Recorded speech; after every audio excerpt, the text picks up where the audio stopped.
tardes otra vez, aquí, los irreducibles. ¿Cansados? Poquito, ¿no? Es duro lo... ¿Sí? Bien, a ver si aguantamos un ratito más, ¿vale? Todos, yo incluido. Bien, esta pequeña charla está centrada sobre la figura de Franz Liszt, y la he querido llamar, por lo menos, vamos, para que sea una idea, hermano Franz Liszt, la ocultada dimensión masónica.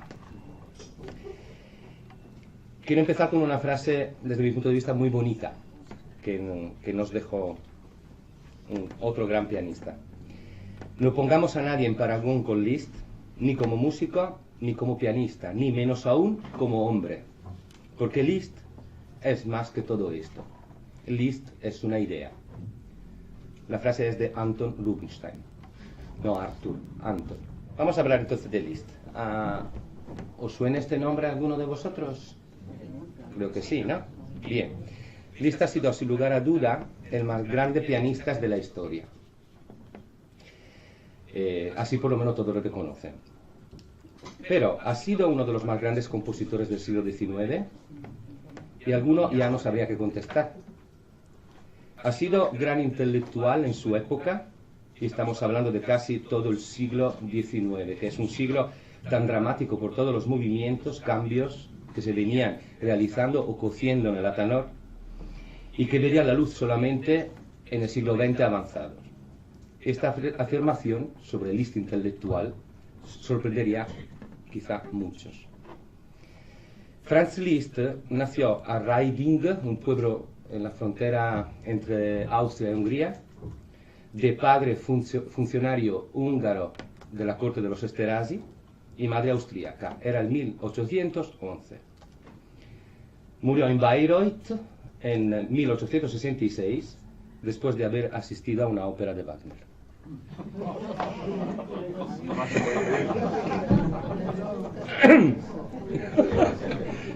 Lo siento.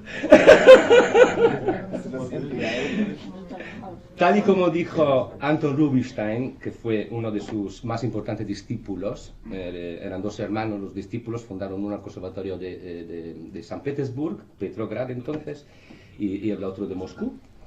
A nunca se le perdonaría el haber vivido tanto. Franz Liszt es sin duda una de las personalidades más importantes del siglo XIX. Su larga vida, muy larga para aquellos tiempos, le hizo testigo de movimientos y acontecimientos que provocaron grandes transformaciones en la sociedad y que se han revelado con el tiempo verdaderas revoluciones a nivel social, político y artístico. Unos acontecimientos que provocaron cambios que unos pocos años antes hubieran sido impensables e implanteables. Casi como lo que se decía que no podía pasar en el 2017, en el 2010, según la primera ponencia de hoy. Liszt es un ejemplo para nosotros. Es el autor, entrecomillado, como muestra de sujeto que vive su propio viaje vital, es decir, descubrimiento, creatividad y expresión autónoma, a través de una arquitectura simbólica totalmente soberana, es decir, sus obras, que le hacen sobrevivir a su propio final, es decir, la memoria que no perece. Es una construcción que además le conduce a ciertos umbrales de libertad psicológica, en los que efectivamente se pueden acercar hasta límites insospechables, realidad y deseo. Tal cosa solo es posible con la ritualización a diferentes escalas de esa misma realidad, lo que probablemente queda plasmado en su dimensión masónica, cuyo catalizador es la cuestión de la ética y del compromiso, del cual también se ha hablado hoy, y ya veremos como también de otras cosas. Siempre con y a través de la música como marco de desarrollo y acción vital, Liszt consiguió acercarse a territorios sociales e intelectuales hasta el momento inimaginables para un intérprete o un compositor, en una época en la que el músico estaba todavía considerado como un criado de alto nivel, que no podía rebelarse ante su condición, so pena de acabar muriendo en la más absoluta soledad y pobreza. No creo que haga falta poner ejemplos. Liszt virtuoso, Liszt compositor, Liszt director de orquesta, Liszt crítico y ensayista, Liszt pedagogo, Liszt filántropo, Liszt espiritual que se eleva y quiere elevar a través de su arte y su música, Liszt rebelde, Liszt que ganando millones en su época solo poseía un baúl. ¿Por qué? Dinero que llegaba, dinero que regalaba. Liszt, a contrario de sus predecesores, se adentró entusiasta en la sociedad en la que le tocó vivir y la abordó en sus diferentes facetas con una energía que le distinguió de sus contemporáneos. Se desenvolvió en los diferentes campos políticos, en el sentido etimológico de la palabra, embebiéndose de ellos y viviéndolos en todas sus contradicciones. Podemos sin lugar a duda afirmar que además influyó y actuó en el contexto político, social y cultural, y no solamente musical en su mundo. A esta implicación nosotros nos referiremos hoy como el compromiso ético de Franz Liszt. La importancia de Franz Liszt está avalada por su aportación artística, por el reconocimiento recibido en vida y también póstumamente.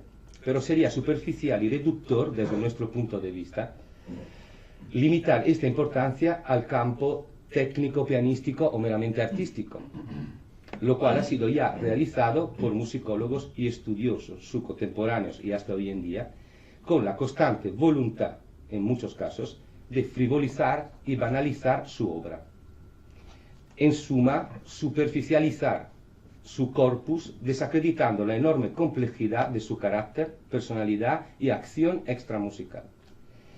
En un caso muy evidente, hasta se ha llegado a cancelar, prácticamente en su totalidad, una componente vivencial que nosotros estimamos clave dentro de su trayectoria vital, a saber, su dimensión masónica. Sobre todo, la voluntad que tenemos hoy es la de dejar claro y evidente cuán diferente y fuera de lo habitual fue el compromiso ético, totalmente masónico, de Franz Liszt, viendo además cómo tuvo una inmensa repercusión, no solo en su música, sino también en la posteridad, a nivel musical, a nivel cultural, a nivel sociopolítico, y posteriormente, a través del ideal masónico, el desarrollo de su espiritualidad hasta el último día de su vida. El compromiso ético fue la base sobre la cual Franz Liszt fundó su existencia humana y artística, y la aplicación de sus ideas en el campo social, ideas que claramente encontramos reflejadas en su obra musical y en su constante acción en el ambiente cultural. Fue el motor propulsor a lo largo de toda su vida este compromiso, ideas, y estas ideas entre las cuales de enorme importancia fue claramente la masónica, y por eso estamos aquí hoy. Su compromiso ético es puramente humanismo, y aquí recordaré dos palabras, o mejor dicho, dos palabras unidas por un trait d'union, humanistisch-humanitaire, palabras que ni la Lina Raman, en la traducción de todo su corpus escrito, se atrevió a cancelar, o por lo menos a poner solamente la traducción humanistisch al alemán. Siempre se pone humanistisch-humanitaire, dentro del cual la pertenencia a la francmasonería tuvo un rol decisivo y duradero en el tiempo. Hay que recorrer este camino vital ocultado y oculto, ya cuando Liszt estaba vivo, su camino iniciático. Hay que revelar la actividad masónica de Liszt, lo que nos permitirá descubrir una unidad entre las aparentes contradicciones que puedan emerger a lo largo de su vida y dentro de su obra y de su pensamiento. Queremos evidenciar y hacer pública su dimensión masónica, argumentar su adhesión al ideal de la masonería y su connubio incondicional con los principios fundamentales de la institución. Y eso nos servirá para justificar la existencia de un hilo conductor homogéneo y coherente en el pensamiento integral de Liszt, el Liszt masón y su trabajo para la mejora de la humanidad y de sí mismo. Nuestro punto de vista es que el núcleo de la personalidad lisztiana puede ser sintetizado en los términos antes mencionados, es decir, humanistis humanitaire, y que la masonería en Liszt, con todos sus ideales y sus principios, es una faceta ocultada en la biografía lisztiana oficial, pero no es un mero complemento, sino el eje alrededor del cual tienen sentido y armonía el resto de sus dimensiones. En resumen, queremos afirmar que el compromiso ético, humanismo y masonería son las tres dimensiones internamente relacionadas en la trayectoria vital de Franz Liszt. Liszt, hombre en la sociedad, fue un eterno aprendiz. Su personalidad extremadamente pasional, intuitiva y activa choca con el lado intelectual y racional de sí mismo y el lado espiritual, inmensamente profundo, provocándole a lo largo de los años crisis atormentadas y desahogándose en el desarrollo complejo de su filosofía de vida. Su vida fue una desesperada, pero también posteriormente apaciguada, búsqueda del equilibrio, de aquel sendero marcado por el contraste entre blanco y negro, del ajedrezado de la vida y del pavimento de la logia. La línea que separa los contrarios necesarios para la existencia y sobre la cual hay que aprender a andar. En nuestra opinión, Liszt es un ejemplo de humanismo total en la línea de los grandes humanistas del pasado, y este humanismo no podía que desembocar en su empeño masónico. La muestra más concisa y clara al mismo tiempo la podemos encontrar en el fragmento Über zukünftige Kirchenmusik, donde Kirchenmusik Liszt entiende como música sacra y no música de iglesia. Este fragmento es para nosotros una importante guía, casi un leitmotiv manifiesto lisztiano, siendo el ideal masónico, según nuestra opinión, el leitmotiv oculto, o mejor dicho, ocultado. Y después veremos el porqué. La dimensión masónica en Liszt ha sido cancelada, casi diríamos deliberadamente, por su más conocida biógrafa, Lina Raman, bajo las influencias de su guía espiritual, Caroline de Saint-Wittgenstein. Los efectos de esta acción quedan prácticamente intactos hoy en día, efectos que son amplificados sin duda por la discreción, que no secretismo, de la institución masónica en general. Eso ha generado una escasez, para no llamarla casi total ausencia, de trabajo, estudios, ensayos o libro en general sobre ese tema. Escasez voluntaria, premeditada y hasta fomentada por los expertos de su vida y obra, aún hoy en día. Fuente de especial importancia para el estudioso sin anteojeras es un volumen, Mozart et Liszt sub rosa, del musicólogo francés Philippe Autexier.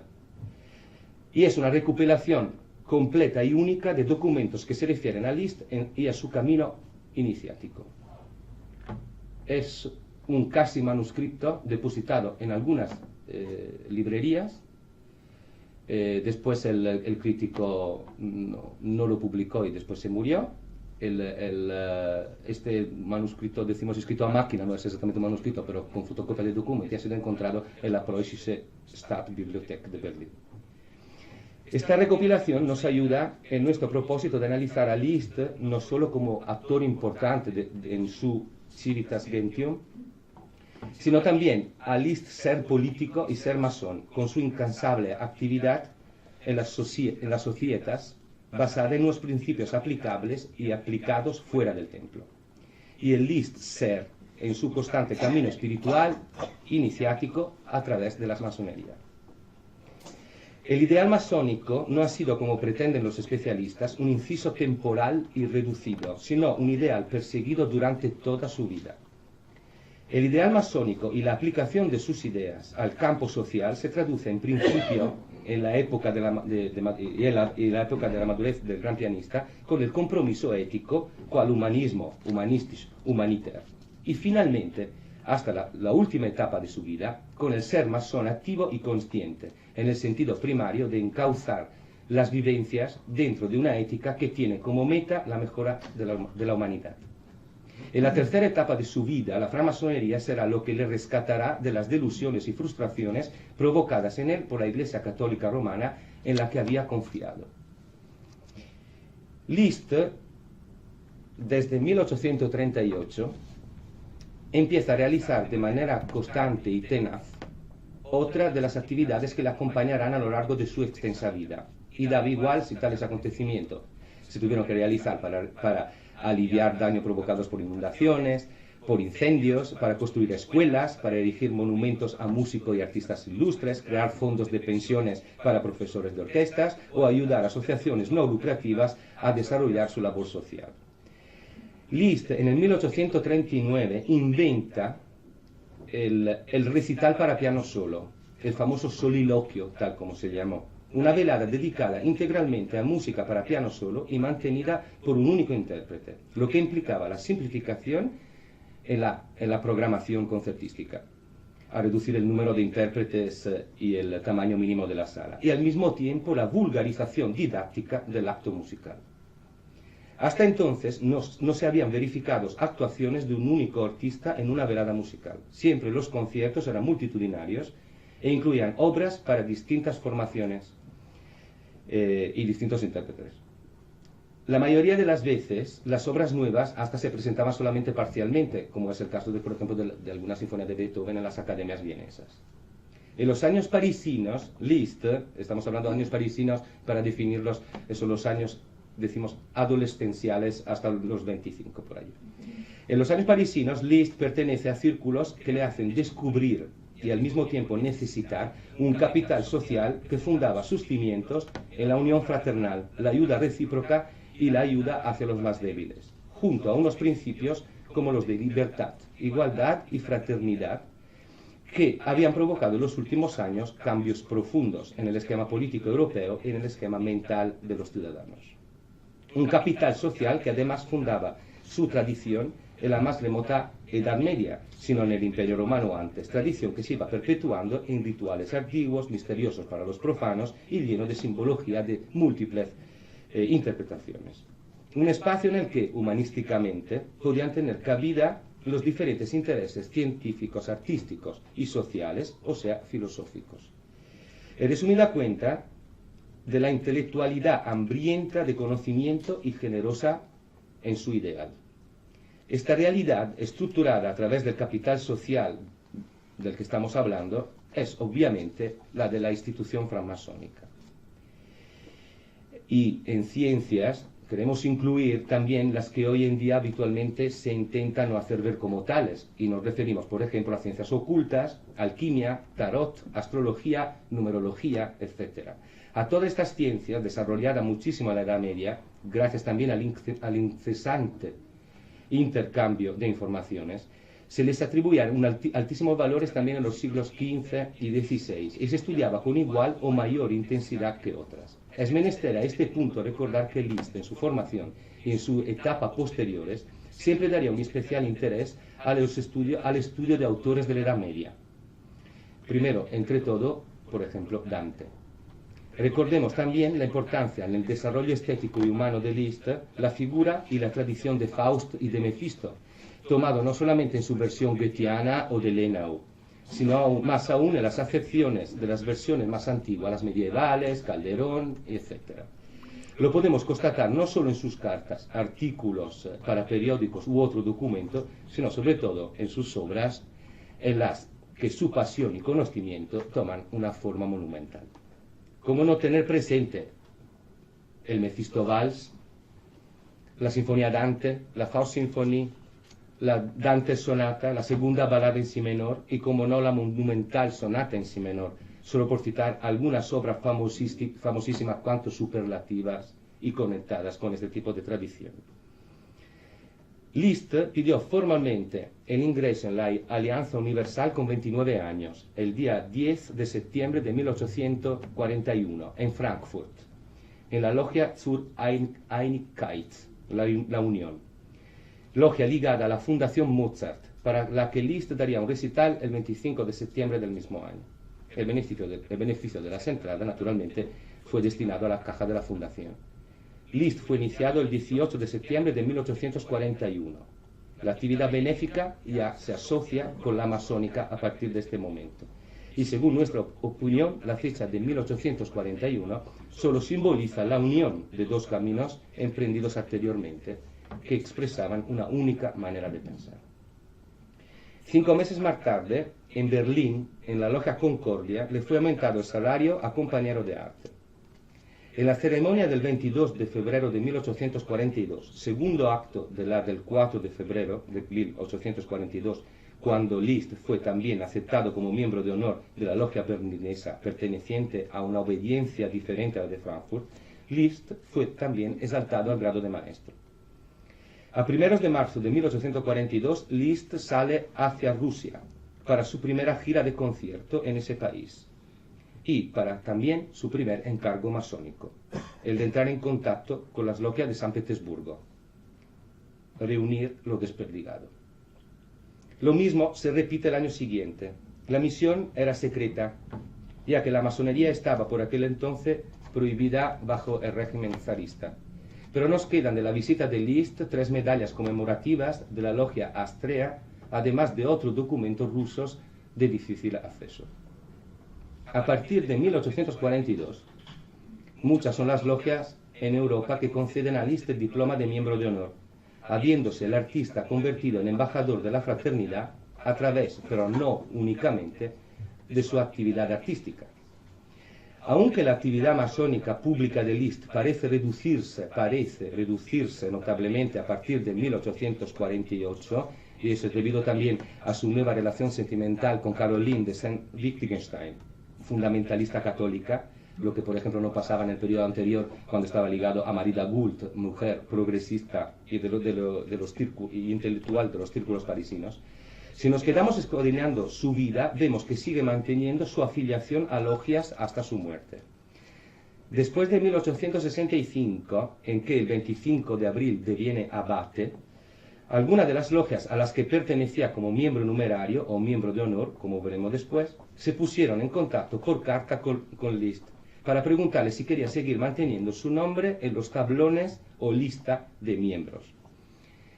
Por abate se le conocía en España, Italia y Francia a quien, incluso sin tener nada más que la concepción de las órdenes menores, vestía como un clérigo.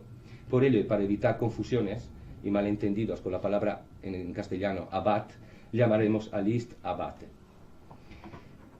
Liszt nunca contestó a las cartas recibidas por las logias, cosa rara en él que mantuvo siempre una actividad epistolar elevadísima. Y este hecho nos parece muy significativo, además de malinterpretado.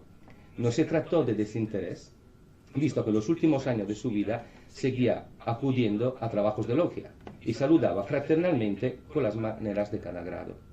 Se trató, a nuestro parecer, de desinterés por lo mundano, entre lo que se encontraba la burocracia y, desgraciadamente, las envidias que están en las logias y las obediencias.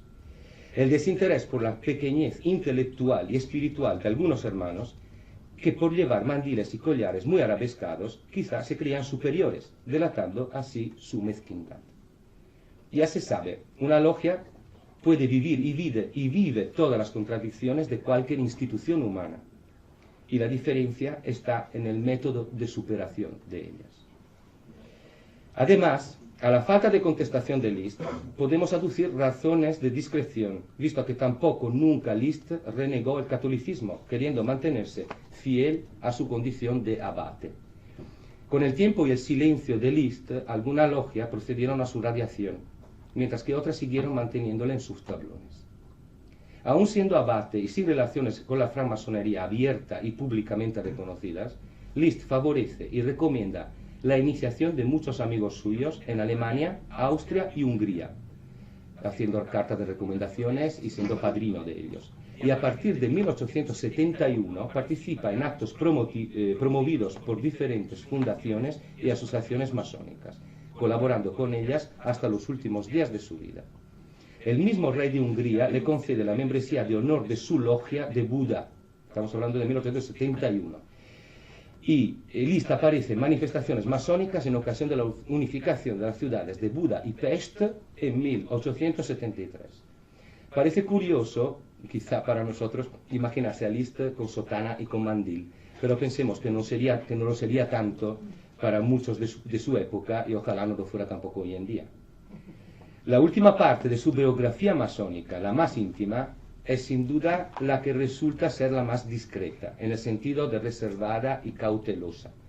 Esta época empieza en los años 50 del siglo XIX y llega hasta la muerte del gran músico, apreciando una vez más cómo 1848 es la fecha clave en la que muchas decisiones cambiaron el rumbo de la vida de Liszt, como por ejemplo la de abandonar definitivamente su carrera como virtuoso y concertista. Justamente en 1848, año intenso, importante y central en la historia del siglo XIX y el de nuestra historia, encontramos las coincidencias que desde el 3 de enero Europa se vuelve cuna de rebeliones, motines, aparece el manifiesto del Partido Comunista, aparecen cartas constitucionales por toda Europa, se prepara la Segunda República Francesa con Alphonse Lamartine en primera fila, amigo de Liszt, y hay muchas composiciones y muy importantes, un ciclo muy importante, por ejemplo, basado sobre la obra de Lamartine. En Hungría hay una revolución anti-habsbúrgica con Kossuth y Petőfi, amigos de Liszt. Kossuth, masón, y el segundo, el gran poeta nacional húngaro. Hay revolución en Berlín, la nueva República de San Marco en Venecia, insurrecciones en Milán, los famosos 5 días. Prusia derrota al Comité Nacional Polaco. Y podríamos seguir, vamos, infinitamente. Creo que el 48 es un año muy, muy interesante como para estudiar. Las biografías recuerdan su activismo en nobles obras como la edificación del monumento de Beethoven en Bonn, el de Goethe en Weimar, el Conservatorio de Ginebra, la reconstrucción de la Catedral de Colonia, altísimo ejemplo de la masonería operativa medieval, cuya edificación se remonta a 1248. Actividades que se llevaron a cabo gracias a la iniciativa, labor y perseverancia de logias masónicas. Y Liszt, a través de las logias, pudo acometer a gran escala su labor en favor de la sociedad, dando salida al compromiso ético que desde siempre lo había caracterizado. No hay que olvidar que, en sentido puramente masónico, quizás sea un aspecto importante, por ser el más discreto, el que nos sirvió de punto de partida para nuestro estudio, la infinidad de conciertos ofrecidos por Liszt en favor de pobres, niños, huérfanos, artistas caídos en desgracias u otros valores y talentos no reconocidos y que necesitaban ayuda económica también, no solamente apadrinamiento con el golpecito en la espalda. Y este aspecto se identifica con su acción social. La pertenencia de Liszt a logias europeas no influyó en su manera de ser, sino al revés. Su manera de ser no podía desembocar desde un punto de vista no solamente esotérico y exotérico, sino también ético, político, europeístico, en otro camino que no fuera el de aproximación a la masonería. Nos referimos en este punto a las biografías, ensayos y artículos convencionales, entre comillas, directos descendientes de la labor de Lina Raman. Seguimos convencidos que su afiliación a la masonería no fue otra cosa que un hecho de lo más natural dentro del proceso de evolución y maduración del compositor. Una decisión muy importante, pero que al mismo tiempo se podía ya dar por descontada. La actividad masónica que públicamente se reconoce a este genio, es decir, la actividad ligada a los conciertos benéficos, a acciones de ayuda social, está clara. Está muy documentada, aunque muchas veces obviada y ninguneada mayoritariamente. Muchas veces preferimos recordar, riéndonos de Liszt cuando tuvo que escaparse de la primera planta de una taberna porque le perseguía una cantante. Entonces, en vez de recordar, por ejemplo, la importancia en estos otros campos de este gran autor, ¿no? Que además tocó cuando vino a Madrid, justamente aquí al lado, lo que ahora es el Museo Thyssen, sus únicos 2 conciertos en Madrid. Pero lo que nos interesa subrayar hoy, esta noche, es la continuidad del ideal masónico y el contacto hasta la muerte con logias, junto con una labor constante de difusión del ideal masónico. ¿Por qué hago hincapié en eso? Hago hincapié en eso porque como mucho se encuentra que Liszt estuvo 2 años de masón. Y después, como además se hizo medio cura, que es lo que se dice aquí, pues de cura no se hizo ni medio. Y además tuvo masón hasta el último día, hasta la ópera de Wagner.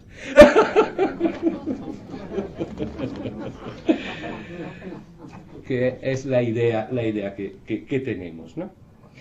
Como dijimos arriba, en el año 48 fue clave en muchos sentidos para la historia de Europa, las sociedades y las personalidades en general, entre las cuales se encuentra Liszt. Para el gran artista, 48 significó una pausa, o mejor dicho, una inflexión. Pero añadiríamos un punto de partida hacia una nueva etapa, desarrollo de toda la vivencia humana anterior, un retiro en sí mismo hacia la intimidad y el interior, una reflexión. El distanciamiento oficial de los trabajos y otras actividades abiertamente masónicas y las consecuentes reacciones se empiezan a documentar poco a poco con las cartas enviadas por las logias de las cuales era miembro activo o honorario. Si nos paramos a considerar las fechas, en aquellos años 50 nos encontramos a un Liszt con empeño alto y constante en Weimar, musicalmente hablando, en la transformación de la escritura orquestal, de la escritura pianística y en la propuesta vanguardista de nueva música y nuevos músicos. Todavía no estamos hablando del Liszt abate en Roma, que vendrá más tarde, pero sí de un Liszt que ya había decidido cambiar todavía más el rumbo en el barco de su vida. Y un Liszt, además, que profundiza su contacto constante con Caroline de Saint-Wittgenstein, mujer religiosamente iluminada hasta el punto de la locura. Recordemos que hizo, no es una consideración mía, sino que además teniendo un parentesco con el contemporáneo Papa, que después dará las órdenes menores a Franz Liszt, empezó a escribir tratados de religión, de teología, una vez que ya desistió de la idea de casarse con Liszt, y estos tratados ahora están en el índice, no se pueden leer. O sea, por eso digo hasta el punto de la locura, no solamente desde un punto de vista aséptico, sino hasta del mismo Vaticano. No nos queda constancia de visitas a logias durante el largo periodo de residencia en Weimar, de 1848 hasta 1861. Tampoco tenemos documentación que atestigue su participación en los trabajos rituales durante su estancia en Roma, entre 1861 y 1869. Sin embargo, en estas 2 décadas no faltaron peripecias significativas relacionadas con su carrera masónica. Las logias de las cuales era miembro numerario o honorario, Frankfurt, Berlín, Iserlohn y Zürich, siguen publicando su nombre en los cuadros lógicos o cuadros de miembros, junto a su lugar de residencia, que en el caso de Liszt era frecuentemente cambiante, y su condición, como por ejemplo artista, doctor en música, abate o abbé, según la logia y según los años.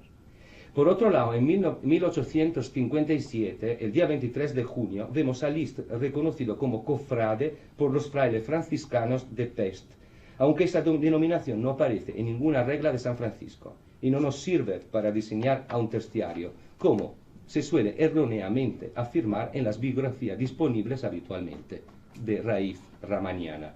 De manera que Liszt no se sintió para nada obligado a renunciar a su palabra masónica. En 1865 tuvo lugar un hecho crucial en la trayectoria vital que venimos interpretando hoy.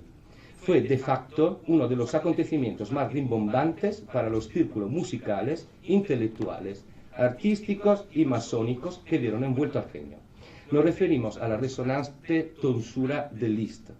Este hecho, tantas veces preanunciado a lo largo de su vida como disuadido por el padre, por el confesor o por cualquier otra persona que estuviese a su lado, que al final le convencieron que no tenía que meterse en estas historias. Sabemos también que Liszt tuvo desde la infancia, porque podemos hablar sí de infancia o de preadolescencia, crisis que ahora llamamos vulgarmente crisis místicas, pero quizá eran crisis de una personalidad extremadamente compleja, contradictoria y que se preguntaba el por qué cuando otros ni se lo preguntan el día antes de morir. La tonsura de Liszt tuvo lugar en Roma y tras el plazo de rigor de un trimestre, Liszt recibió las órdenes menores de mano del Papa Pío IX.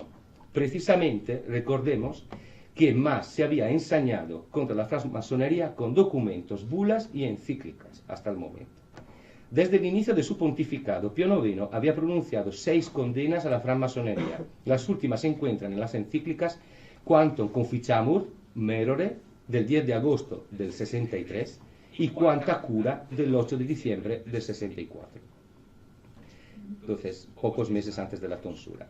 En principio, las órdenes menores eran recibidas 2 veces. Este título abate no corresponde a nada fuera de la jerarquía monástica. A ojos de la Iglesia, Liszt era un acólito. En el caso de Liszt, no hubo más que una ceremonia el día 30 de julio de 1865.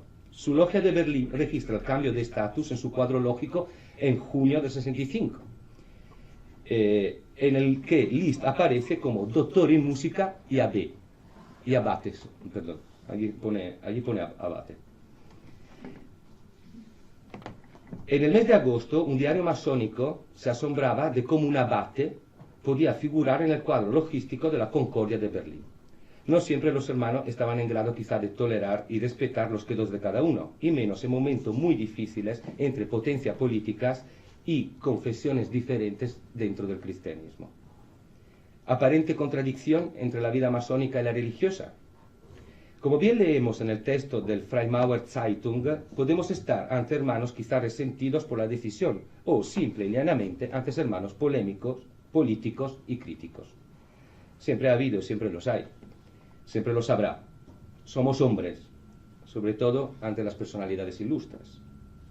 A nuestro juicio entendemos que humanamente fue una reacción normal y que quizá muchos en su lugar, yo primero, habríamos tenido a priori esta reacción, olvidándonos de lo que significa profundamente ser hermano. La tensión aumentó cuando Pío IX, el 25 de septiembre del 65, pronunció ante el consistorio secreto la locución Multiplices inter machinationes, dirigida directamente a Pertis Verbis contra la masonería. Por favor, no olvidemos que el Papa entonces, decimos entonces, era Papa Rey.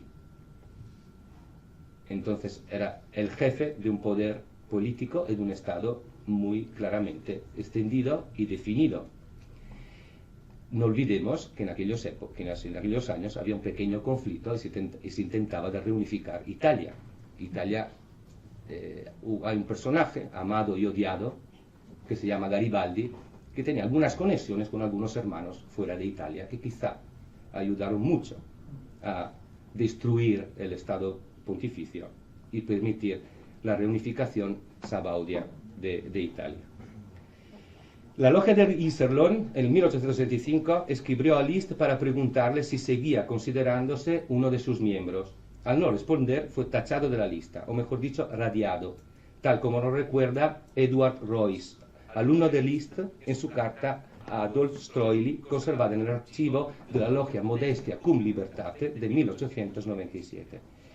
Reuss mismo, que conocía en persona a Liszt muy bien y mejor que otros, siendo alumno suyo, se plantea preguntas que, como era de esperar, es normal que resultaran de un comportamiento enigmático del gran artista. No consta ninguna confirmación oficial de la salida de Liszt del ámbito masónico, aún después de la ceremonia en la cual le fueron conferidos los órdenes menores. En Berlín, y después de un segundo ataque del diario masónico Freimaurer Zeitung, nos percatamos que Liszt sigue en el cuadro de logia en el 1866. La radiación no se produjo hasta el 14 de noviembre de 1866, otra vez por el mismo motivo que la provocó en Iserlohn, y la volverá a provocar más tarde con otras logias, es decir, las numerosas cartas no contestadas, no respondidas. Según nuestra interpretación, al igual que en 1848 señaló para Liszt un momento de inflexión y reflexión que toda Europa sufrió y con ella sus intelectuales, el año 1865 marcó el momento de reconocimiento público de su dedicación al ser absoluto, al ser supremo o como se le quiera llamar, a través de su arte y de su obra, pero desde una condición cada vez más alejada de la mundanidad. No quiso en ningún momento, al tomar las órdenes menores, significar la negación de su condición de francmasón, ni mucho menos de aquellos ideales por los que había luchado y seguiría luchando. Ideales humanísticos y masónicos, que para nada entran en contradicción con el credo cristiano católico. Ideales espirituales que el mismo Liszt pronto entendió que no podían cumplirse en la Roma del Papa Rey y que implicaron la vuelta a la masonería activa en los últimos años de su vida. Espero que en algunas clases del curso también salgan los fundamentos también de ética o los puntos decimos base que pueden conseguir la tolerancia y la convivencia, que yo creo que es lo que por eso estamos aquí. La pertenencia activa a una logia, como después lo será a una orden religiosa al dejar Roma, no tiene ningún significado sustancial para Liszt. Liszt fue aplicando a lo largo de la segunda parte de su vida una operación de síntesis antes y después, de abstracción de ideas, conceptos, principios que habían embebido su formación desde los años de la niñez y fueron digeridos en los años parisinos de la adolescencia y juventud, aplicados y multiplicados en los años de la madurez a través y gracias a sus nupcias con la masonería. En los últimos años queda entonces la esencia y la esencialidad, el concepto en sí, el ideal sublimado y concentrado del Liszt joven. No es nada arriesgado afirmar que lo que queda es la esencia de la idea masónica. ¿Para qué y por qué contestar las cartas de los hermanos de la logia? Estas cartas nunca hubieran debido ser escritas ni enviadas, tal como bien hizo la logia de Zürich, Modestia cum Libertate. Y para el alto masón solo representan la pequeñez del débil hacer del hombre. En 1874 podemos constatar que sigue perteneciendo oficialmente a la logia Modestia cum Libertate. Es una logia muy importante, ha sido la base de la gran logia alpina de Suiza, una de las más, y claramente una de las más antiguas. Es tan importante como la logia de Goethe. Cuyos miembros, los de la Modestia cum Libertate, sí, al tanto de la nueva condición del gran músico, se abstuvieron sabiamente con la neutralidad que bien distingue a los suizos de toda discusión. Entonces, la logia interpretó bien desde nuestro punto de vista, desde nuestra óptica, la situación en curso, decidiendo que si Liszt hubiera querido, tal como lo hizo a su tiempo el amigo de Liszt, Felix von Lichnowsky, habría tenido él mismo que pronunciarse para romper todo vínculo con la masonería, y no al contrario, como de una forma muy poco masónica estaban haciendo otras logias. Si no lo había hecho es porque se sentía masón. Quizás se pueda romper con una asociación, y una asociación pueda romper con un miembro suyo. Pero si el masón no quiere aislarse, la masonería nunca será quien le deba expulsar por tales motivos.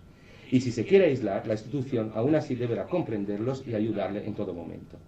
La logia de Zúrich, entonces, autorizó, al fin de esfumar preguntas, alusiones y suposiciones, a un hermano de Zúrich para que verificase la simpatía, llamámoslas, de Liszt por su logia. En julio de 1882, durante un festival de música a orillas del río Limago, Limmat, dicho hermano entregó a Liszt una rosa de San Juan y un poema, gesto que Liszt agradeció con un apretón de manos masónico, demostrando claramente que seguía su condición de hermano. Así se hace. Esto lo llamamos fraternidad de facto y no de buenas palabras. De este último suceso tenemos el testimonio de Adolf Stroili en una carta fechada el 22 de enero de 1889, 3 años después de la muerte de Liszt, al alumno de Liszt, Eduard Reuss, ya mencionado, en la que afirma que hasta su muerte Liszt fue miembro de nuestra logia. Nunca él dio declaraciones sobre un cambio de condición al respecto. En 1883, cuando se encontraba en la reunión de músicos alemanes en Zúrich, recibió el saludo de nuestra logia que le ofreció el doctor Roeder, presidente del coro masculino de Zúrich. Se mostró complacido por eso, ni menos cabía esperar dadas las circunstancias. 5 años después de su nombramiento como abate, fue aceptado como maestro de la logia Zur Einigkeit der Vaterland, de la unidad de la patria, de Pest, cuando recibió la membresía honoraria por parte del mismo rey. Erróneo entonces de la afirmación que el abate Liszt fue infiel a la masonería. Estos documentos nos sirven para confirmar todavía más, por si cabía duda, que la afiliación a la masonería no fue para Liszt un hecho circunstancial en su vida, sino que la acompañó a lo largo de toda su existencia, siendo un elemento intrínseco en él y dando salida filosófica y existencial a su compromiso ético, independientemente de otras coyunturas existenciales. En 1882, anciano y decepcionado por la vida romana, Liszt se retira entre Weimar y Pest, ya que empezaba esta última a transformarse en una gran metrópolis con la unificación con Buda, que tuvo lugar en 1873. El gran artista vuelve a tomar contactos con los centros masónicos alemanes y húngaros, con la única condición que se mantuviesen sus relaciones con la masonería de una forma absolutamente discreta, casi diríamos secreta. Liszt, haciéndose abate, no quiso sustituir al Liszt masón, ni mucho menos renegar de ello, sino que exclusivamente quiso dar salida pública al misticismo que le impregnaba desde siempre, lo cual no obligaba a una negación de los ideales humanísticos y masónicos. Aún bajo petición de permanecer oculta su condición de miembro, el periódico masónico húngaro Ainal publica como ciertos en abril de 1884 los datos sobre el hermano Liszt, miembro desde 1870 de la húngara logia La Unión de la Patria, habiendo ya difundido en 1882 el mismo periódico el episodio del apretón masónico al hermano suizo a orilla del río Limago. No sé si dice Limago o Limago, pero vamos, Lama.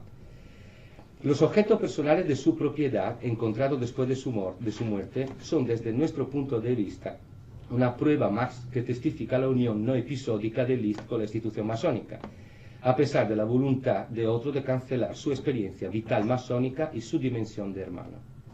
Comprobamos que al fallecer Liszt poseía la joya de la logia Amaya de Weimar, la famosa logia de Goethe, joya después recuperada por los mismos hermanos de Weimar que la compraron para guardarla en el museo de la logia donde la podéis encontrar ahora. Una persona que vivía en la pobreza y seguía una constante itinerancia, como Liszt, sin lugar a duda, hubiera tenido que darle un valor importante a todo lo que constituyese su bagaje que se podía transportar en un solo baúl. El periódico húngaro en idioma alemán, Orient, publica en su número de marzo de 1899 un artículo en el que se describe la herencia masónica de Liszt. En nuestra opinión, un elemento más que nos ayuda a justificar el hecho que Liszt seguía creyendo en los ideales de masonería y nunca se distanció de ella hasta la muerte. El periódico Orient habla además, muy interesantemente para los objetivos de nuestros estudios, de frecuente participación en la vida masónica del último Liszt no conocida, tal y como afirmamos en relación con los periodos de tiempo en los que no constan registros de visitas en las hojas de presencias, actas y tablones de las logias. Y esta ininterrumpida participación se demuestra tanto en diplomas como en medalla. Este es el bagaje que, aún con sus pocas cosas, transportaba Liszt. Algunas medallas de la logia de Liszt fueron adquiridas por su ayudante de cámara para la logia Amalia, de la cual proviene el resto de participaciones. 3 medallas rusas de bronce, en 3 distintas medidas, con la misma inscripción en forma de monedas, de año 1812. Medallas de una logia francesa, cruz de metal, 3 manos enredadas en el sector intermedio esmaltado, arriba un águila francesa, cinta gris y roja. Medalla del maestre de la Gran Logia Nacional de Berlín. Medalla de la logia zu den drei Schwestern en Solingen el 21 de mayo de 1840. Anverso, W con corona de oro sobre esmalte azul. Reverso, un águila de cabeza entrecruzada por 3 espadas. Cinta amarilla, 2 ejemplares. Medalla de la ceremonia de la logia zur Einigkeit en Frankfurt del Meno. Se ve una estrella en cada punta, las 9 letras de la palabra Einigkeit. Anverso, un altar con humo, es decir, un altar sagrado. Sobre él 2 manos entrelazadas, reverso para el centenario el 27 de junio de 1842, cinta azul. Medalla de miembro honorífico de la logia zur Deutschen Redlichkeit de Iserlohn. Cruz en esmaltado azul del sector intermedio, altar de humo, o sea, altar sagrado, con 2 manos entrelazadas. Cinta azul en el registro de 1861-62 aparece Franz Liszt, virtuoso, doctor y caballero. Es difícil, y pensamos que además resulta un poco atrevido, careciendo de documentos exactos, reconocer que Liszt pudo visitar la logia de Weimar durante su primera instancia en esa ciudad, en la ciudad de Goethe, porque de todas formas, las influencias negativas al tal respeto de Caroline de Sayn-Wittgenstein sobre él le hubieran alejado de los trabajos de logia y también de las eventuales actividades organizadas. Seguramente sí que tuvo contactos particulares con hermanos masones de la ciudad o no. En los últimos años de su vida, muchos más que simples contactos. Una prueba de lo sostenido es que August von Loen, uno de los mejores amigos de Liszt en Weimar, fue nombrado por Liszt director artístico de la capilla de la corte y del teatro. August von Loen pertenecía a la logia Amalia desde 1868. Bertolt Kellermann, alumno del ya anciano virtuoso y también framasón, mencionó en sus memorias que su maestro visitaba muy a menudo el antiguo taller de Goethe y tocaba allí, lo que apuntala todavía más nuestra tesis de indisolubilidad del íter vital de Liszt con su camino iniciático y currículum dentro de la masonería. visitaba y tocaba, quizá no asistía a trabajos, ¿no? En nuestra opinión, no se trató nunca de caminos paralelos, sino del mismo camino humano y espiritual, como dijimos al comienzo, humanistis, humanitaire, de compromiso ético, vivido, madurado, transformado dentro de una línea de crecimiento personal. En los últimos años, cerrando así aquel círculo al que todos estamos sometidos, que es en resumida cuenta, no es otra cosa que la mitad del arco superior de nuestra existencia. Una parte importante de la vida de Liszt transcurrió y se desarrolló en Hungría, su patria entre muchas otras patrias. Recordemos que es impensable ahora, no sé, dar veracidad a los kilómetros que puede haber hecho este hombre con los medios que había en aquellos años. Pero es que lo encontramos un mes aquí, otro mes allá, y estaba constantemente viajando, y desde luego no en AVE o en Concorde. En aquellos años la masonería húngara asumió particular importancia después de que un hermano, Gyula Andrássy, llegara a la jefatura de gobierno. Además, estando todavía en sueños la masonería en Austria, la actividad de las logias en la región fronteriza era muy elevada. Con ensueño se suele definir, para que no lo sepa, a un hermano una logia o una obediencia cuando suspende temporalmente su actividad dentro de la institución universal. En este caso utilizamos ensueños para describir la situación de la masonería en Austria solamente desde el punto de vista externo, porque claramente la masonería en Austria seguía funcionando y obrando aunque estuviese prohibida. Muchos hermanos húngaros colaboraban con publicaciones vienesas como Zirkel, que junto con los periódicos masónicos húngaros, de los cuales el más importante fue ciertamente Ainal, con su versión reducida en alemán Orient, contribuyeron al resurgir de la institución en logias y actuaciones masónicas en dicha región de Europa. Zirkel en alemán significa compás, que es el típico instrumento de construcción y símbolo masónico, que no se debe confundir con compás en alemán, que significa brújula. Ainal en húngaro define la primera luz que anuncia el día, un poquito antes del alba. En Budapest, Liszt parece haber tenido sobre todo vínculos privados con masones del rito escocés, queriendo decir con eso masones de los altos grados o grados filosóficos, para seguir la terminología masónica, y especialmente con los miembros de la logia Matthias Corvin, como por ejemplo el violinista Eder Remeni, amigo personal de Liszt, que se inició allí en 1871. Parece que el nivel intelectual y cultural en la Budapest de aquellos tiempos de la logia de San Andrés fuera muy distinto y mucho más elevado que el de las logias de San Juan.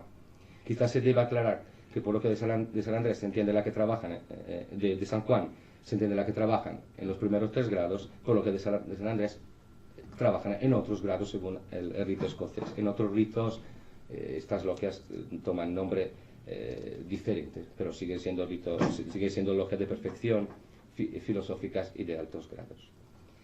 Los hermanos de los altos grados, junto con el hermano Liszt, fueron los principales artífices de la Sociedad Húngara de Escritores y Artistas en 1873. Labor muy familiar por Liszt, que a lo largo de su vida fue artífice y fundador de muchas asociaciones y sociedades intelectuales, artísticas y musicales, sobre todo en Alemania. Liszt no parece nombrado más que una única vez en los protocolos de la logia de Budapest, en una tenida del taller Matthias Corvin del 21 de marzo de 1874, correspondiente al equinoccio de primavera, por la razón de discreción explícitamente requerida por Liszt. Aunque en este caso sí que nos atreveríamos a hablar de secretismo, puesto que debía respetar su vuelta a las logias después de un paso por Roma, debido a la discrepancia, por decirlo elegantemente, del Vaticano con las actividades masónicas. Sin olvidar la voluntad de Liszt de continuar en calidad de clérigo de la orden franciscana, una prueba más, en nuestra opinión, de la posición de Liszt de absoluta compatibilidad y añadiríamos sin vacilación complementariedad entre las dos instituciones. De todas formas, es indudable que perteneció como miembro efectivo a una logia de San Juan de Budapest, según claras señales de los años 1880 y 81, tal y como nos transmitió el periódico Ainal el 3 de octubre de 1882, recalcando este hecho también en 1883 y 1884. Un claro ejemplo de la actividad masónica de Liszt y del proseguimiento de la acción dentro de la institución universal, justamente lo encontramos en Presburgo, donde la logia simbólica La Discreción había decidido que era menester erigir un monumento a la memoria de un gran músico, hijo predilecto de la ciudad, es decir, Johann Nepomuk Hummel, quien fue iniciado en el mismo taller de Goethe, la célebre logia Amalia, en Weimar en 1820. Presburgo, o ahora Bratislava, y el mismísimo Hummel nos llevan muy atrás en el tiempo, a primeros del siglo XIX. Precisamente Presburgo había sido la ciudad en la que Liszt, el día 26 de noviembre de 1820, dio su primer concierto. Anteriormente Liszt solamente había sido presentado públicamente en conciertos multitudinarios como Niño Prodigio, y había intervenido en muchas reuniones y conciertos, pero no había estado nunca en el centro de una programación, de una velada musical en la que todo el resto venía a rellenar o complementar su actuación y enmarcar su persona. La figura de Johann Nepomuk Hummel nos hace venir a la mente al padre de Liszt, Adam, quien tocó en la orquesta dirigida por Hummel en la corte de los Esterházy, en Eisenstadt, entre 1804 y 1808, año en que Adam se traslada a Reading, siempre como funcionario de los Esterházy. Estamos yendo hacia el círculo inferior de la existencia. Al final de su vida, vemos otra vez que el ya anciano Liszt se implica con su arte, como en los años de la juventud y de la madurez, para colaborar en acciones benéficas y pone a disposición su grandeza para conmemorar a otro artista y hermano, como ya pasó anteriormente. El 3 de abril de 1881, el conde Gesaziki, alumno de Liszt, el mismo Liszt y Aladar Juhász dieron vida a un concierto benéfico para el monumento a Hummel, organizado por la logia de Presburg, tal y como nos relata el periódico masónico Orient y los diversos informes de las actividades de la logia La Discreción. Además, al no alcanzarse el importe necesario para la construcción del monumento, de todas formas Liszt con su concierto consiguió amortizar los gastos del pedestal del monumento, que era el mismo pedestal mucho más caro de lo que costaría después la estatua en sí. Las acciones de la logia siguen y el 12 de febrero del año siguiente, Liszt regresó para acompañar y apoyar el concierto de Hans von Bülow, su querido alumno y primer marido de su hija Cosima, que después le dejará para casarse o para vivir con Wagner, tal y como atestigua el recorte sobre las actividades de la logia publicado en el periódico masónico Orient el 1 de octubre del 82. Muchas fueron las contribuciones que llegaron para la ocasión. Vinieron de todas partes, como por ejemplo de Camille Saint-Saëns, que probablemente fue iniciado en Londres, o Joseph Joachim, que creo que él también se conoce mucho por su relación, por su importancia, por su relación con Brahms, y el discípulo de Hummel, Ferdinand von Hiller. El comité de la logia organizó, por lo tanto, dos conciertos. El primero, 3 de abril del 81, con Zicki, Liszt y Aladar Juhász. El segundo, el 12 de febrero del 82, con Hans Guido von Bülow y la presencia en el público en primera fila de Liszt. Se informó sobre los sucesos de Presburgo en Kelet, en húngaro quiere decir oriente, y en Oriente, pero sin anotar que Liszt pertenecía a la alianza. Solo después de que la noticia de que Liszt seguía perteneciendo a una logia se publicara en el periódico Die Bauhütte en Alemania, la prensa masónica húngara también se permitió entonces de difundir la información. Una confirmación más de que Liszt fue fiel hasta el fin de su existencia terrenal a sus ideales, los mismos que los habían movido desde su juventud, y una prueba más para nuestra investigación de la relación intrínseca existente entre su compromiso ético, su humanismo humanistis humanitaire y su militancia masónica. Añadiríamos, y su extrema espiritualidad. El ciclo se va cerrando, teniendo un poquito de paciencia.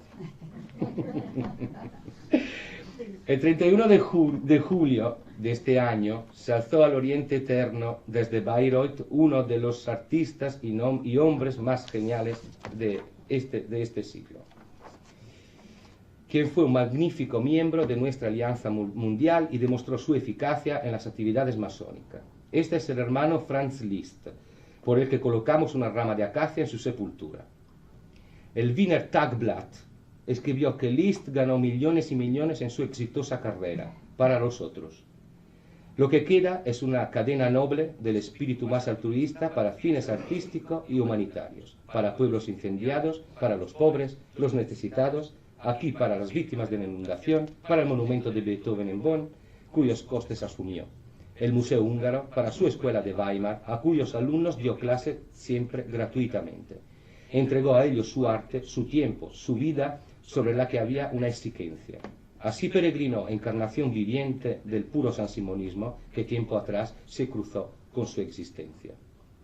El hermano Franz Liszt, otro recorte, otro Necológicas. El hermano Franz Liszt, la anterior era de Zirkel. El hermano Franz Liszt, si ha habido un masón que pudo vanagloriarse de ser bien visto por Pío IX y León XIII, ese fue el hermano Franz Liszt, que en 1865 fue nombrado abate en Roma.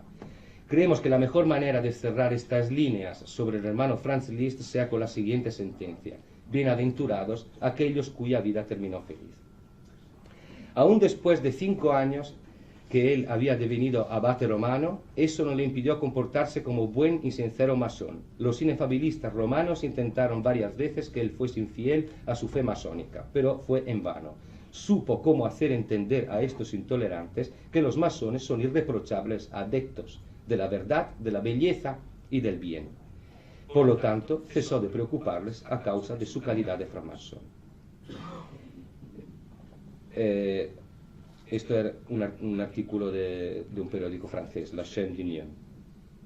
Recordemos un bosquejo del Liszt masón con el que empieza un brevísimo currículum en la necrológica del Freimaurer Zeitung.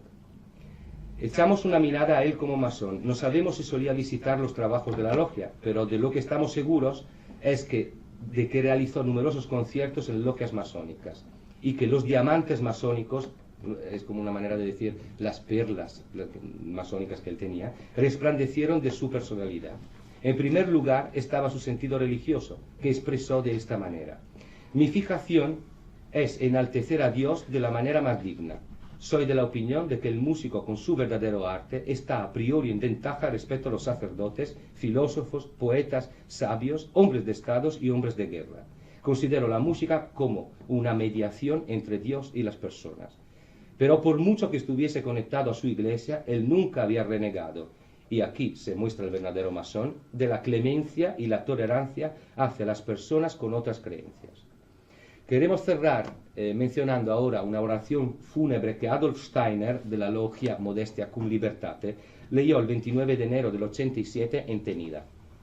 Casi desde el comienzo, definiéndole como inmortal, acaba sus biografías profanas y masónicas con epítetos como genio, persona fuerte, de noble naturaleza, buena de corazón, encantador y amable. Y francamente no creo que haya hablado así, porque normalmente siempre se suele sacar los lados positivos cuando una persona ya se ha muerto. Como bien concluye, cuando a vos, querido hermano, os pregunten si el hermano Franz Liszt se mereció los honores de una tenida fúnebre, nuestra respuesta no debe ser otra que un alto y claro sí. Necesitamos ejemplos para orientarnos, emular y que nos den el estímulo de superación. El hermano Franz Liszt para nosotros lo es. Queremos que unas palabras lapidarias, de las que ahora podemos entender mejor el significado y el sentido, lapidarias pero sublimes al mismo tiempo, cierren nuestra aportación. Son las mismas con las cuales empezamos. No pongamos a nadie en parangón con Liszt, ni como músico, ni como pianista, ni menos aún como hombre, porque Liszt es más que todo esto. Liszt es una idea. Gracias.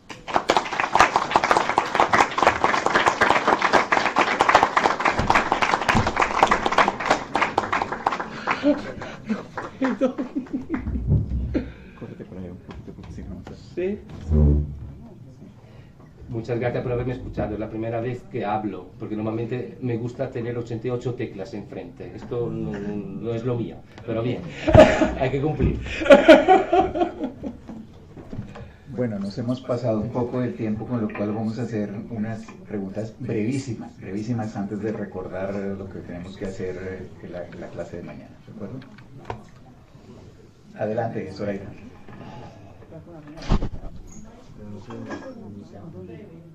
En el año 1843, Liszt visita Roma.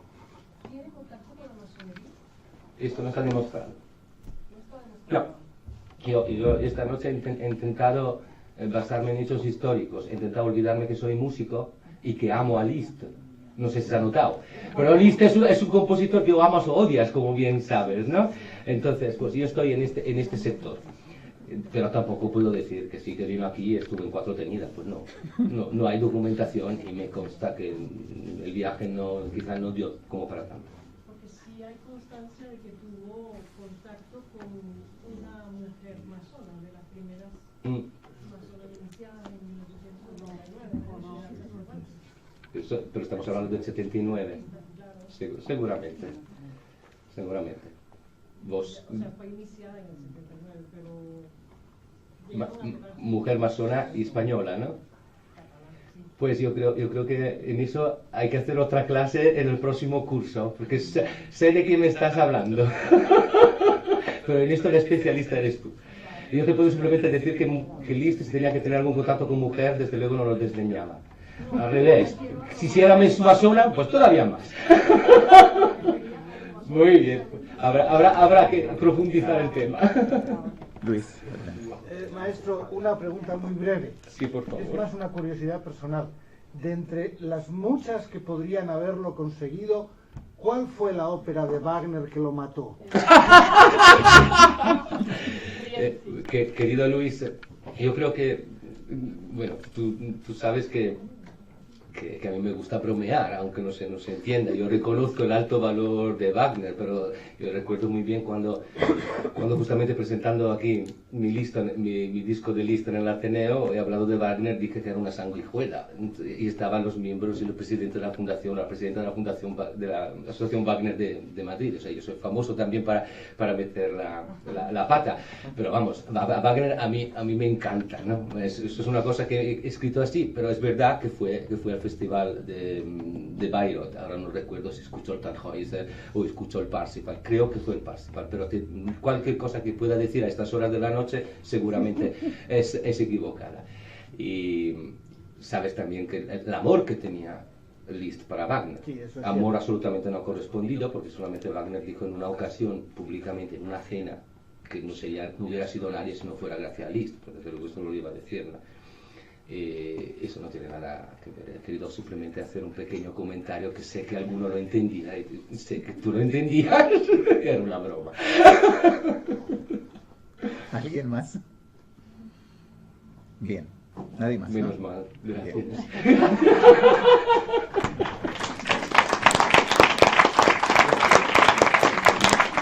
Bueno, solamente una cosa para cerrar. Muchas gracias a todos y a todas por venir. Gracias al Ateneo de Madrid, a la agrupación Ágora.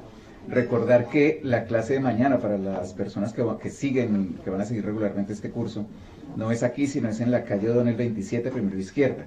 Recuerden que hace unos días enviamos un correo electrónico con la dirección y con un enlace a un mapa. Mañana vamos a hacer 2 cosas divertidísimas, que es hablar de los elementos constituyentes del método masónico, el papel del método masónico en el comportamiento del espacio público, que lo imparte Javier Otaola, y otra cosa también muy divertida que le imparte Luis Algorri, que es la antimasonería en España, el largo camino hacia el mal. Entonces, muchas gracias por venir y hasta mañana.